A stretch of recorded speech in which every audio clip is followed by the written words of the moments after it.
to our winners finals. Losers will be progressing off stream. Yeah, it looks like we are going to be picking up at the 4th place match when we drop down into the loser side. Noah, the Prodigy, having taken it over Joey. So Noah plays the winner of JB and 801 Strider, but BananaKen and Dual Kevin fighting right now for that critically important winner's side of grand finals. And what is it going to be? Okay. So, I mean, this is already pretty quick, right? Luke coming out swinging, JP trapped in the corner. This is pretty much the Luke game plan, Brad.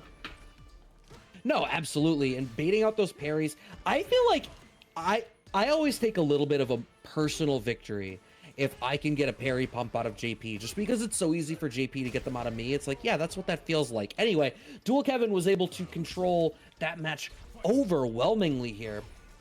I think we underrated Alt 3 for Luke when we did the tier list, just by the way. See, that's tough though, because it's the remake. So like, also people seem to have really taken that tier list to heart, because we're still dealing with the repercussions of ranking certain skins where they did. I'm sorry, Marissa 3 in default, cool concept, didn't do anything for me visually. And I like white costumes. Yeah, we know. So that. you are going into okay. Don't take it to that place. So Dual Kevin I didn't say it this time. Pretty rapidly taking game one. Now he has to deal with the amnesia for the first time, and look at that, he just blocked. It's so easy, chat. Why can't you do it? Okay, amnesia comes out, add a little bit of suppressor just for some extra flavor. Okay, spending a lot to ensure that we get the wall stun there was Dual Kevin, but I think we have the damage to close this out with this combo route into level 1. Okay. These are going so much faster than any of Dual Kevin's Rashid games. I feel like maybe the choice here is that against JP, every time you reset back to neutral, every time you're back to full screen, it's like, oh, I have to deal with all of the mental taxation of playing against JP. So instead, it's very easy to just turn them into quick games where everything gets decided the second you get in the pocket. And I wonder whether that's a stamina call of like, word, now that I'm here, that's that. Counter DI coming out from Dual Kevin, who is going to be able to get the life lead as well as this corner advantage that they already earned. BananaKen with wake up buttons there. Level 2 wants to set it up. I didn't even see that back jump happen. That was a weird switcheroo there. Yeah, it was a nice little parry to start it before getting off, but here we go. Perfect parry. Just forces him out again. Doesn't want to put the wall behind him. Is totally comfortable fighting right here. Sets up the OD portals. Okay, waiting it out. And the thing is, it's different for Dual Kevin to play at this range now that he has the life lead and knows that there are less risks that he is responsible for taking. You're more willing to block them. You're more willing to be choosier about where and how you parry, because making the mistake matters a little bit less. You don't worry as much. But all of that being said, still now ending up in burnout, that's like the lose situation. Double dash out of BananaKen. And even there, Dual Kevin trying to challenge on anything, and it just ends up traded. But now level 2, can't block it forever, especially in burnout, and that will be the round. All right, still sitting on 3 bars, though, is Dual Kevin, so we're going to be able to see a pretty explosive opening once one comes out. No. Ooh, I see green means go. Low forward comes out, and now BananaKen with the life lead. As nice as this was about to be for Dual Kevin, it's looking rough right now. 40% life deficit, and you need to be the one to work your way in. Yeah, BananaKen has completely slowed down the entire game so far. Right, like Dual Kevin in game 1, just gas, got the victory super quick, didn't really have to worry about these zoning games. Now, BananaKen's just widened the gap on the screen between them and has completely turned it around and won the game 2. All right, 1 game apiece here, and I mean, okay, go fast. It's so scary to try to contest with JP. I feel like the hurt boxes on his limbs can be so scary to try to counter poke against unless you have very specific tools. BananaKen like trying Luke. to work his way out. Well, I'm saying Luke has the tools, right? Like, he's got that one crouching button that everybody's afraid of, and it's so working against JP as long as you're not this far. Anywhere closer, Luke's got it.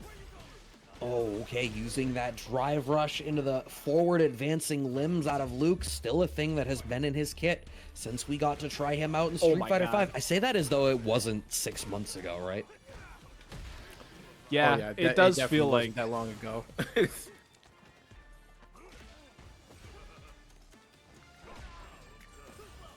All right, portal coming out, but Dual Kevin gets away with drive rush into throw, removing the portal from the equation. But I feel like these players are really answering each other's explosive pace changes very effectively. Every time one of them wants to be like, now is when I bulldoze through, the other is still ready for the check. And it's enforcing this crazy cat and mouse game in neutral. It's super fascinating to watch. Yeah, it's going to take a little bit for JP to really keep this distance. Are you landing on it? Oh, no. That does remove the level 3 opportunity here from Dual Kevin. We could still take a trip to Memphis, though, Brad. Oh, the catch! Okay, but now no, BananaKen in burnout. Yeah, Dual Kevin can just wait out for the opportunity. You had to make the reversal. The reality in that spot is BananaKen either blocks and gets like jabbed into super for kill, or makes a reversal decision and is able to get the better of it. So, like the story of the night is, BananaKen chose the active choice. Okay. How many more of those is he going to get, though, is the question. That one didn't work out for him, but he's always going to have another chance. Just like this, we're trapped back into the corner, too. Yep. And this corner lockdown real scary, and all of this damage slowly piling onto the drive gauge of Dual Kevin, who is able to earn a little bit of space with a nice jab check, but has to spend some of that drive gauge to try to force their way out. We are back to mid-screen now off of that punish counter on the land, yeah. And now he's got to burn a little bit more of that Go Green juice. There it is. Just doesn't get anything out of it either. And now it's turned right around in his face. Another round going to BananaKen. All right. I mean, but the individual rounds I feel have been pretty back and forth so far. But I feel like Dual Kevin is going to the air a lot, despite the fact that BananaKen has been pretty good about these crouching fierces, trying to spend their resources to keep this corner lockdown going.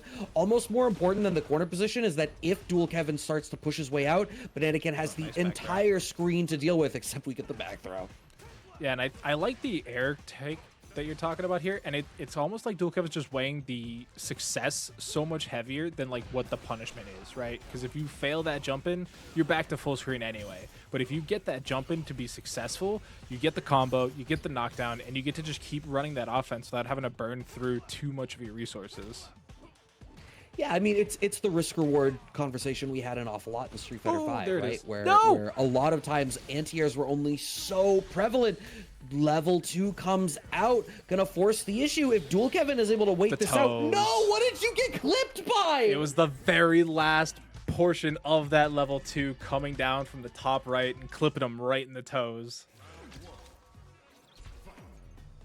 That is a real shame. I was so ready for... I was looking at a Hans Gruber Die Hard ending situation of forcing this crazy all-or-nothing decision, but no, instead... 2 games apiece now as we sit in Game 5 of Winners Finals. But hey, a deep set is what we always want to see.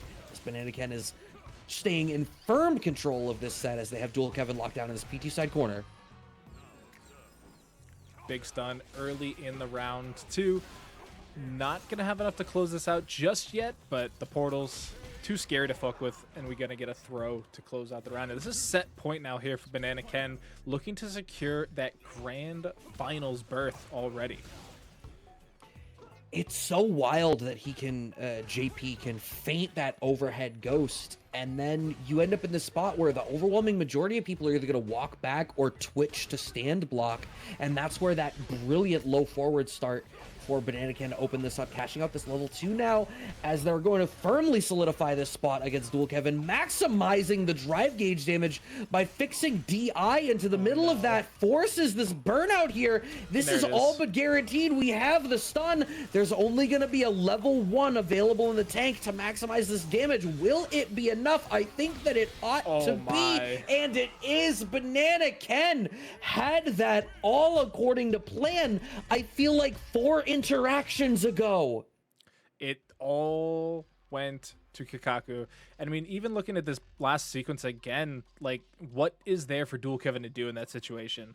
You bust out of reversal super, maybe, doesn't matter. JP's got you locked down in the corner in burnout. He's expecting everything. He's got your tax returns, bro. Mm-hmm. I love the chat is like out here like, oh, that's just JP carry. Look, I will bag on a JP apologist with the best of them, but that was genuinely great. That was OD. BananaKen had that ending situation. I genuinely think if you go back in that, at least 3 interactions deep, that was checkmate. There's nothing you can say about that. Straight up, like that was BananaKen's godlike for hitting that. That was OD. That was so good. That was calculated as fuck. You